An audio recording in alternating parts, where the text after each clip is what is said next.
جوړ په خیر سهار مو نیکمرغه د چای څښلو وخت دی. یو خواهش دی او یو حقیقت دی.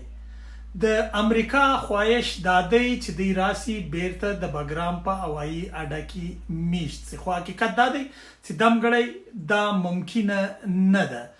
ځکه ممکنه نه ده چې تر اوسه پورې لا درې هغه لوی عوامل نه دي رامنځته سوي چې امریکا په دې مجبوره کړي چې راسي په افغانستان کې بیا د باګرام په هوایي اډه یا په ځینو نورو ځایونو باندې ننوځي. هغه درې شیان دا دي چې لومړی که چیرې په افغانستان کې ترهګرې ډلې وسلوالې ډلې دومره پیاوړې سي چې هغه د امریکا امنیت وګواښي یا د امریکا د متحدینو امنیت وګواښي لکه القاعده، په هغه صورت کې امریکا کولی سي چې بیا راسي او په افغانستان کې یوه یا ځینې اډې ونیسي.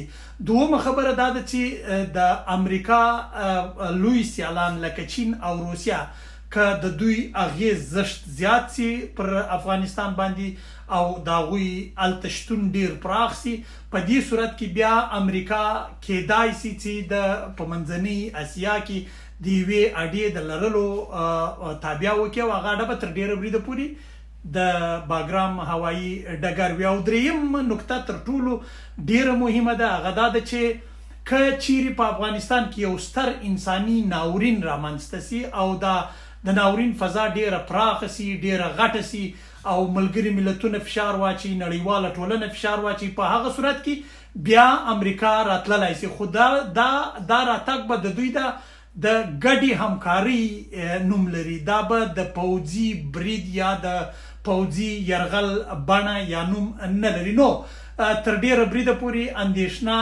نه ده پکار چې امریکایان به بیا راځي و افغانستان ته په داسې ناببره شکل او په داسې ناببره بڼه به راځي. دا تر ډیره حده پورې امکان نه لري. کیدای شي زما دا ویډیو بیا زما پر ځینو دوستانو باندې ناسمه ولګېږي، هغوی دا ووایي چې ته ګواکې غواړې چې د امریکایانو د راتګ مخالفت وکړي. و موږ د هر هغه قوت مخالفت کوو چې افغانستان ته راځي، د افغانستان ثبات ته زیان اړوي، په افغانستان کې جګړه پیښوي، په افغانستان کې ناورین پیښوي، د ناورین مخالفت موږ کوو. نو په اوس وخت کې د امریکا سیاست دا نه ایجابوي چې راسي په افغانستان کې پوځیان میشت کړي، ځکه امریکا اقتصادي سیاست پیل کړی دی او په اقتصادي سیاست کې د امریکا د پوځ راتګ ډیر لوی مصارف لري او که په جګړه ییزه بڼه باندې راسي چې هغه خو ممکنه نه ده دوی به په جګړه ییزه بڼه باندې راځي. البته یو شی ډیر امکانات لري، هغه دا دي چې که د امریکا سفارت په بشپړ ډول په افغانستان کې پرانیستل سي، د دوحې په توافقنامه کې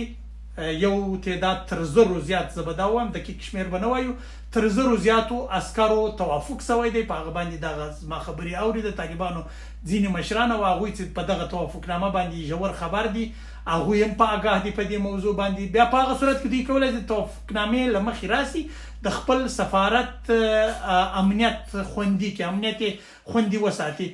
نو د ډونالډ ټرمپ خواهش به دا وي چې راسي. خو یو بل ټکي ته هم پام کول پکار دی، ټرمپ عموما نیوز جوړونکی، خبر جوړونکی څیره ده، هغه همیشه داسې مسایلو ته ګوتې وروړي چې په هغوی کې خبرونه جوړ شي. نو تر ډیره بریده پورې دا هیڅ داسې لویه مسله نه ده لکه دا څومره چې زموږ رسنیو او د خواله رسنیو ځوانان په لګیا دي. پر نورو شیانو باندې باید فکر وکړو، خپل اصلي دشمن باید راوسپړو. زموږ په ګاونډ کې ډیر بد حالات دی، د هغه ځای خبرونو ته باید ډیره پاملرنه وکړو چې تر دې وړو وړو مسلو ورتېر سو. دا ممکنه نه ده چې امریکا دې راسي او بیا دې په باګرام اډه کې داسې بې پوښتنې واړوي. دا به که کېدل هم د یوه ډیر لوی توافق له مخې به کېږي، دوی به بیا مجبور مکلف چې د افغانستان د هوایي حریم د ساتلو لپاره به مڅه کوي. که راتلل نو ډیر شان دي، پر هغه باندې به بیا په تفصیل باندې وغږېږو. ژوند تر بیا د دمګړي دپاره همدومره چې نه راځي، بیا که بېغمه اوسي د یو پر خپلو پښو ولاړ افغانستان په هیله. پرسته یې ګاونډي